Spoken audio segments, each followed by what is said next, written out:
मुख्यमंत्री माझी लाडकी बहीण योजना अंतर्गत 21 ते 60 वयोगटातील पात्र महिलांना शासनातर्फे दरमहा 1,500 रुपये दिले जाणार आहेत. लाडकी बहीण योजना 2024 मुंबई. अर्थमंत्री अजित पवार यांनी आज राज्याचा अंतरिम अर्थसंकल्प इंटरिम बजेट सभागृहात मांडला. आगामी विधानसभा निवडणुकांच्या महाराष्ट्र असेंब्ली इलेक्शन 2024 या पार्श्वभूमीवर हा अर्थसंकल्प महत्त्वाचा आहे. या अर्थसंकल्पात लाडकी बहीण योजना, मुलींचं मोफत शिक्षण, बेरोजगारांसाठी योजनांची घोषणा करण्यात आली. अर्थसंकल्प मांडताना अजित पवारांनी मुख्यमंत्री माझी लाडकी योजनेची घोषणा केली. 1 जुलैपासून या योजनेची अंमलबजावणी केली जाणार आहे. मुख्यमंत्री माझी लाडकी बहीण योजना अंतर्गत 21 ते 60 वयोगटातील पात्र महिलांना शासनातर्फे दरमहा 1,500 रुपये दिले जाणार आहेत. जुलै 2024 पासून अंमलबजावणी होणार असल्याची माहिती अर्थमंत्री अजित पवारांनी दिली.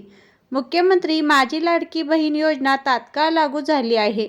पात्र महिलांना महिन्याला 1,500 रुपये मिळणार आहेत. मुख्यमंत्री लाडकी बहीण योजना लाभार्थी 21 ते 60 वय असलेल्या महिला. अट पाहूयात. वर्षाला आवक 2.5 लाखपेक्षा कमी. या योजनांतर्गत लाभार्थी महिलांना 1,500 रुपये प्रति महिना दिले जाण्याची शक्यता आहे. कमीत कमी 3.5 कोटी महिलांना फायदा होण्याची आशा आहे. योजनेचा लाभ कोणत्या महिलांना मिळणार पाहूयात. लाभार्थी महिला महाराष्ट्र राज्याचे रहिवासी असणं आवश्यक आहे. राज्यातील विवाहित, विधवा, घटस्फोटित, परित्यक्त्या आणि निराधार महिला. किमान वयाची 21 वर्ष पूर्ण आणि कमाल वयाची 60 वर्ष पूर्ण होईपर्यंत. सदर योजनेअंतर्गत लाभ घेण्यासाठी अर्ज करणाऱ्या लाभार्थ्यांचे बँक खाते असणं आवश्यक आहे. लाभार्थी कुटुंबाचे वार्षिक उत्पन्न रक्कम 2.5 लाखांपेक्षा जास्त नसावं, 2.5 लाखांपेक्षा कमी असावं.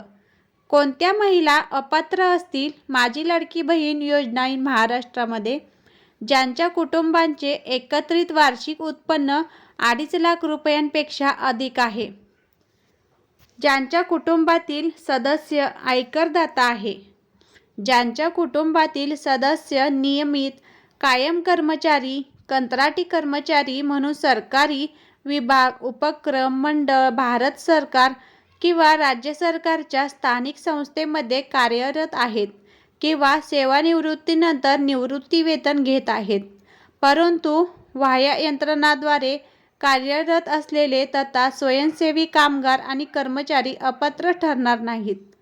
सदर लाभार्थी महिलेने शासनाच्या इतर विभागामार्फत राबविण्यात येणाऱ्या आर्थिक योजनेद्वारे 1,500 रुपयांपेक्षा जास्त लाभ घेतला असेल, ज्यांच्या कुटुंबातील सदस्य विद्यमान किंवा माजी खासदार, आमदार आहे, ज्यांच्या कुटुंबातील सदस्य भारत सरकार किंवा राज्य सरकारच्या बोर्ड, कॉर्पोरेशन, बोर्ड, उपक्रमाचे अध्यक्ष, उपाध्यक्ष, संचालक, सदस्य आहेत, ज्यांच्या कुटुंबातील सदस्यांची संयुक्तपणे 5 एकरपेक्षा जास्त शेतजमीन आहे, ज्यांच्याकडे 4 चाकी वाहने, ट्रॅक्टर वगळून ज्यांच्या कुटुंबातील सदस्यांच्या नावावर नोंदणीकृत आहेत.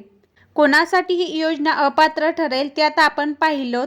आता योजनेचा लाभ घेण्यासाठी अर्ज कसा करायचा ते पाहूयात. योजनेच्या लाभासाठी ऑनलाईन अर्ज करायचा आहे. लाभार्थ्यांचं आधार कार्ड असणं आवश्यक आहे.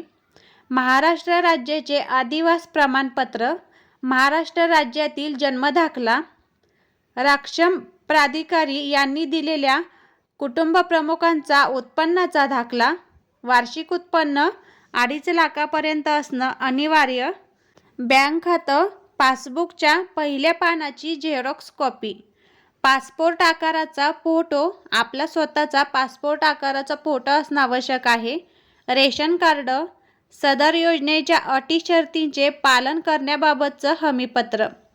लाभार्थी निवड. मुख्यमंत्री माझी लाडकी बहीण योजनेच्या लाभार्थींची पात्रता: अंगणवाडी सेविका, पर्यवेक्षिका, मुख्य सेविका, सेतू.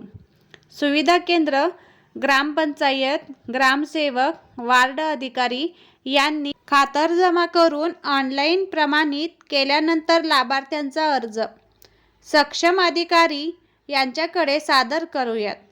राम अधिकारी यांनी या कामकाजावर नियंत्रण ठेवावे. त्यानुसार सदर योजनेकरिता अंगणवाडी सेविका, पर्यवेक्षिका, मुख्य सेविका, सेतू सुविधा केंद्र, ग्रामपंचायत, ग्रामसेवक, वार्ड अधिकारी व सक्षम अधिकारी यांच्या जबाबदाऱ्या खालीलप्रमाणे निश्चित करण्यात आल्या आहेत. अर्ज कसा भरायचा जाणून घ्या स्टेप बाय स्टेप. अर्ज करण्याची प्रक्रिया योजनेचे अर्ज पोर्टल, मोबाईल ॲपद्वारे, सेतू सुविधा केंद्राद्वारे ऑनलाईन भरले जाऊ शकतात. त्यासाठी पुढील प्रक्रिया तुम्ही फॉलो करू शकता. पात्र महिलेस या योजनेसाठी ऑनलाईन अर्ज करता येईल. त्यानंतर मिळणारी रक्कम दरमहा पात्र महिलांना आधार लिंक केलेल्या बँक खात्यात हस्तांतरित केलं जाईल. ज्यांना या योजनेचा लाभ होईल त्यांच्यापर्यंत हा व्हिडिओ नक्की शेअर करा, म्हणजे जास्तीत जास्त आपल्या महिला भगिनींना या योजनेचा लाभ होईल. धन्यवाद.